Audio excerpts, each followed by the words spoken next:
What's going on, everybody? King of Dragons 5000 here, coming at you with another figure review. Today we'll be having a look at the G.I. Joe Classified Snake Eyes origin movie, Baroness.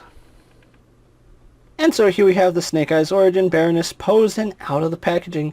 Before we take a look at the figure, let's actually run through her accessories really fast. Baroness does come with her pair of glasses, which does fit on the figure nicely, and they do look really good. She does come with two broadswords, which look really nice. I love the cobra design on them, and if you don't want her holding them, you can scabbard them onto the back. She also does come with a mini machine gun, which looks really nice. I do like it. The magazine is removable, and then it also comes with a suppressor, so that is a really nice little detail. Other than that, Baroness here doesn't come with anything else. I would have liked to see a little more in terms of weaponry, but that's just me. So with that out of the way, guys, let's actually take a closer look at Baroness. And so here we have a closer look at Baroness, and I think Hasbro has done a really good job with this figure. Now, the likeness to the actress is really done well. I do like it. It is a little bit strange seeing Baroness without her glasses, and I do have it here just so you can see what she looks like without them. She does have two slits right here where you can peg the glasses in, and I think the glasses make the figure look even better. We're going to go ahead and put those glasses on just so you can see what I'm talking about. I honestly don't think I prefer Baroness without the glasses. I honestly think that that's a must-have for her, which I'm really glad they did include it. It is made of a translucent plastic with the rims painted, and they're painted really nice. I do like the face. It's one of the better face sculpts that I've seen from Hasbro's G.I. Joe line, and it looks perfect. I really do like it. The hair is throwing me off a little bit because it is shorter right here on the sides, and then it is a little bit longer here in the back. I don't know what it is that's throwing me off. Maybe it's that they sculpted it to go around the shoulder, but it's not even at shoulder length, and it probably is because they made her neck a little bit too long. Now you can see her neck does seem to be a little bit long. It's not like a giraffe neck or anything, but it is noticeable that her neck is a little bit out of proportion. So there is that. I do like the short hair, although I prefer the long hair on Baroness. This was a nice rendition of the character. So taking a look at the figure, you can see they did a really good job sculpting this figure. And just like with Snake Eyes, detail, lots and lots of detail. I think I prefer her look over Storm Shadow's look. I know we've only had a look at the three figures so far, but out of the three, Snake Eyes is still my favorite. Baroness comes in at number 2, and then we have Storm Shadow, and Baroness here has some really good detail. You can see right here on her undergarment, she does have a little bit of a frill. Then we do have what looks like armor plating right here on her chest, which looks really good. She does have like soft leather armor going around her body right here, and that has some really nice texture right here. It does look like leather padded armor, so really do like that. Something to note is that on the box they kind of had her top a little closer down to her cleavage right here, but the movie stills and the figure do seem to represent the figure better than the box art, so this is actually accurate to the source material. So kudos to Hasbro for making it a little more accurate to the source material. We do have this design on her back, and you can see the intricate design just going through her outfit right here. It's so well detailed. I love it. You can see that it has differentiating textures. We do have like a hexagon pattern right here, followed by the fishnets. The fishnets is a reoccurring thing throughout her entire costume. It's not like Snake Eyes where it was a gambeson. This is actually fishnetting, and you can see even the little squares in the fishnetting have detail. So that's a lot of detail just in the arms alone. We do have her gauntlets, which do look like they have seen a lot of wear and tear. That, or it's just the design making it look like it's worn leather. Then she does have the hand sleeve right there, and then the black gloves. So overall, really do like the design. Mine does unfortunately have a red spot of paint right there, but it's not a huge deal. Her belt is very interesting. We have the Cobra logo right here, which is traditional for Baroness. Although normally she has it on the chest, it does make sense to have it on the belt for the movie rendition. You can see the belt looks like the belly of a snake, so that's a really nice nod to Cobra. Then we go to the back, and we do have her holsters for her swords, and if you want to have her swords in the back, you can. You just slide them in. It's a really tight fit and they're not going to go anywhere. And like I said, I just love the cobra head that they gave for the swords. It looks really nice.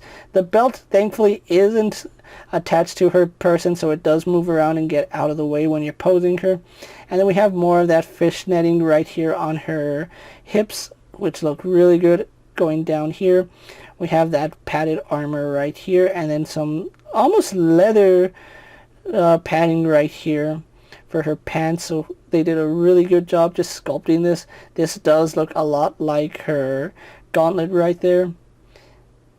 So moving down the figure, we have a really good look at her boots, which her boots, out of everything, are kind of plain. Yes, they do have a lot of texture on them, but when you compare it to the rest of the figure, her boots seem like an afterthought. They only have this design right here on the side, and that's pretty much it. They're not as intricately detailed as everything else. And then she does have wedges, which it does look like she's supposed to have heels, but I think going with the wedges works more for the figure. I would much prefer having the figure with wedges than heels, because once you give a figure heels, they're almost impossible to stand. So overall, I'm really liking this figure. The detailing on her is fantastic, and Hasbro did a fantastic job transitioning the source material from the movie into plastic form, so gotta give them props there. So with that out of the way, guys, let's actually get Baroness posed and compare to other figures you may have in your collection. And so here we have Baroness posed next to a Marvel Legends Cyclops and a DC Multiverse Superman.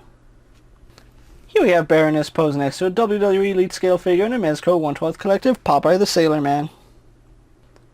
Here we have Baroness posed next to a Lightning Collection White Ranger and a Star Wars Black Series Mandalorian.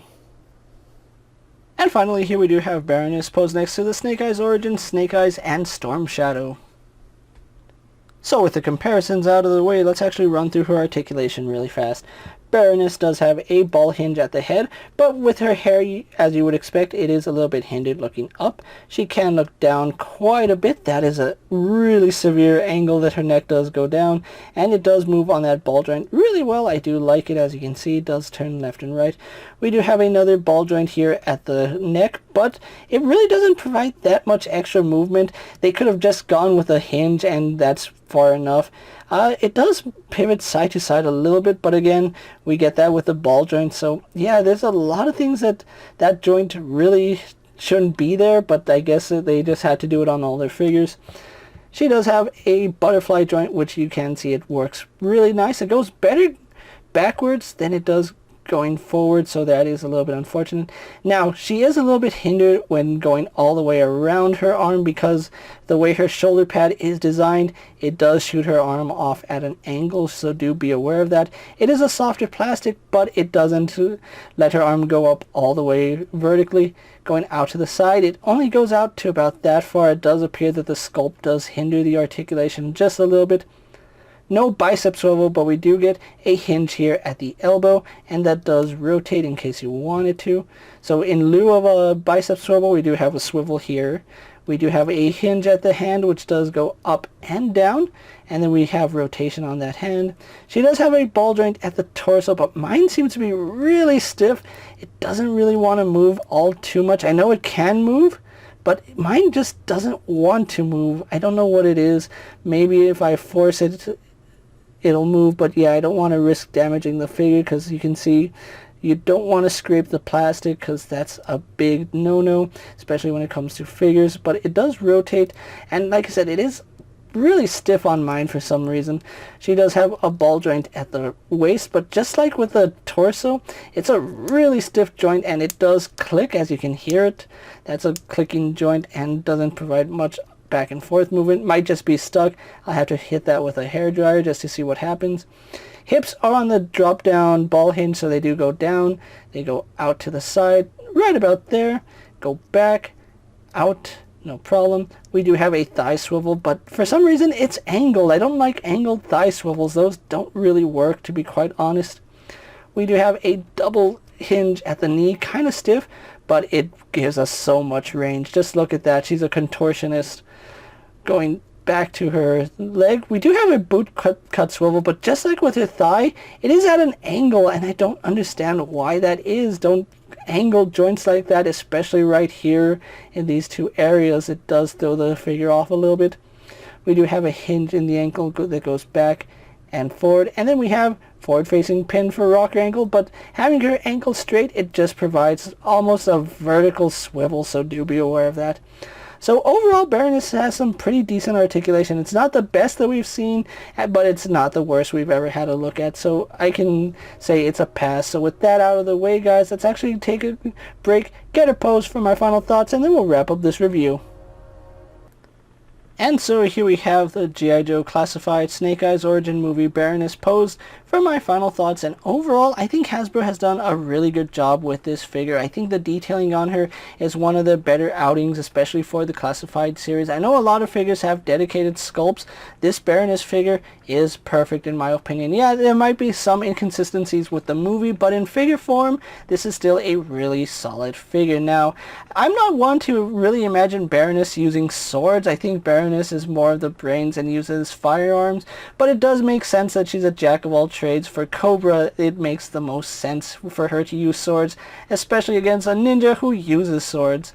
Overall, I'm still happy with the way this figure came out. I would have loved to see some more weapons, especially maybe a handgun or a machine gun, but the submachine gun still works in my honest opinion, and I do like the suppressor that it comes with. The swords have some really nice detail, especially with the snake head handles. That's a really nice homage to Cobra Commander, and I think they did a fantastic job with the overall look of Baroness here. Now, it's not a classic design for Baroness. I know they have released a Baroness, but it was a Target exclusive, and a lot of people didn't get a hold of that figure. This Baroness might be a little bit easier to get hold of, seeing as how she is a general release, but I do see a lot of people passing on it because it's not the classic look for Baroness. It's still a really solid figure, and if you're a fan of G.I. Joe, you might want to give this figure a try because it's still a really nice look, and it is a really modern take on the character. I can see where people would prefer the classic look, but having this one in your collection would never hurt either. With that being said, guys, I'm KingofDragons 5000. Don't forget to like this video, leave a comment, subscribe to my channel. Go ahead and check out all my other action figure reviews, as well as all my other G.I. Joe videos. Hopefully you find them informative. As always, if there's a figure you'd like to see me review, let me know down in the comments, and if it fits in my collection, I'll gladly have a look at it. While you're at it, check out my Instagram account for new and exciting action figure photos, and as always, ring that bell to be notified every time I upload a video. Until next time, guys, I'll see you later. Take care, everyone.